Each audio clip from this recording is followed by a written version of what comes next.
দেশনেত্রী বেগম খালেদা জিয়ার মুক্তি এবং তারেক জিয়ার সুস্বাস্থ্য কামনা করে আজকে শেষ লন্ডনের শেষের দিকে দোয়া মাহফিলের আয়োজন করা হয়েছে।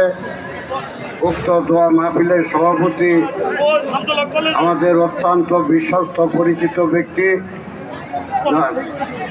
বিশু, আমাদের এইখানে উপস্থিত কেন্দ্রীয় নির্বাহী কমিটির সদস্য লুৎফর রহমান মন্ত্রী সাহেব উপস্থিত আছেন, বাংলাদেশ জাতীয়তাবাদী মুক্তিযোদ্ধা দল কেন্দ্রীয় কমিটির ভাইস চেয়ারম্যান জনাব ইঞ্জিনিয়ার আব্দুল হালিম, এখানে উপস্থিত আছেন দেবের অন্যতম নেতা এবং দল প্রিয় মানুষ, দলকে গোছানোর জন্য তিনি শ্রম গাম দিয়ে আসছেন সেই মানুষটি জনাব ডক্টর শাহ আলম সাহেব উপস্থিত আছেন, সাবেক পৌর মেয়র এবং এলাঙ্গা মাটি মানুষের সাথে যার সম্পর্ক সেই পৌর মেয়র শাফি খান সাহেব উপস্থিত আছেন, কালিয়াতি কলেজের অধ্যাপক এম এ আওয়াল এবং আমার তাছাড়াও অনেক নেতৃবৃন্দ, ছাত্রদল, যুবদল, স্বেচ্ছাসেবক দল সহ অনেক নেতৃবৃন্দ আমার সম্মুখে এলাঙ্গার পৌরসভার প্রাণপ্রিয় মানুষ এবং এলাঙ্গা পৌরসভার বাইরের থেকে আগত সংগ্রামী ভাইয়েরা, আজকে আমরা এখানে যে আলোচনা নিয়ে আসছি সে আলোচনাটা একটি কালিয়াতি বিএনপিকে ধ্বংস করার জন্য একটি পক্ষ যে উতপ্রুতভাবে পায়তারা করিতেছে, সে পায়তারাকে কেন্দ্র করে নস্যাৎ করা যায় পারি, সেই পায়তারাটাকে কেন্দ্র করে আমরা ঢুকে দিতে পারি তার একটি সুপরিচিতি সভা। আজকের এই সভা প্রমাণ করে আসলে কালিয়াতিতে বিএনপি কারা। আজকের এই সভা প্রমাণ করে আগামী দিনের বিএনপির নেতৃত্বে কারা।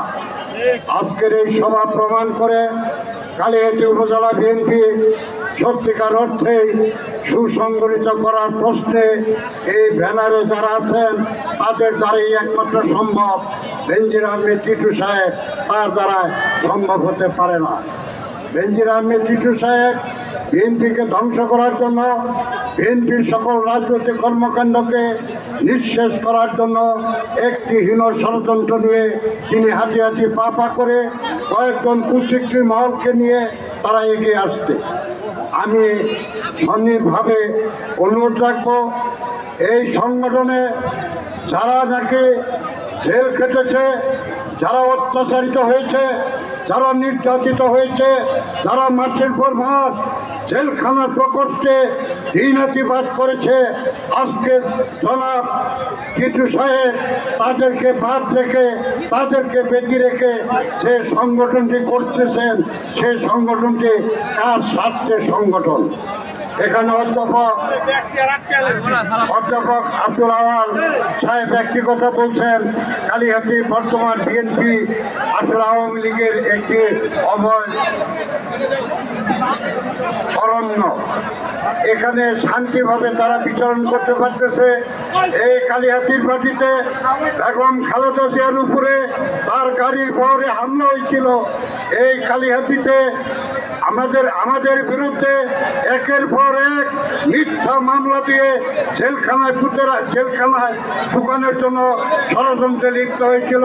আমি প্রশ্ন করব, সেদিন আপনি কোথায় ছিলেন? একটিবারের জন্য জেল কেটে আমাদেরকে দেখার জন্য যান নাই, একটিবারের জন্য মামলা তদবির করার জন্য আপনি আসেন নাই। তাই সুস্পষ্ট ভাষায় আপনাকে বলে দেয়, যতদিন আমরা বেঁচে থাকবো কালিহাতিতে বিএনপি আমরাই করে আসতেছি, আমরাই করে যাব, আপনার এখানে কোনো ঠাঁই হবে না। তাই আপনি ওই আওয়ামী বিএনপি দিয়ে জিয়াউর রহমানের 19 দফা, তারেক জিয়ার 31 দফা আওয়ামী বিএনপি দিয়ে কোনোদিন বাস্তবায়ন করা সম্ভব নয়। সত্যিকার অর্থে যারা বিএনপি করে তাদেরকে দিয়েই আগামী দিনে বিএনপি তৈরি করতে হবে এবং ইনশাআল্লাহ তাদেরকে দিয়েই আগামী দিনে বিএনপি যাত্রা শুরু করবে। আপনারা আমাদের সাথে থাকবেন, কোনো রকমের সকল করে রক্ত চক্ষুকে উপেক্ষা করে আপনারা থাকেন, অবশ্যই আমরা জয়ী হব। এই কথাটুকুন বলে সকলের সুস্বাস্থ্য মঙ্গল কামনা করে আগামী দিনে আওয়ামী মুক্ত বিএনপি স্লোগান দিয়েই আমি আমার কথা শেষ করছি। ধন্যবাদ। আসসালামু আলাইকুম।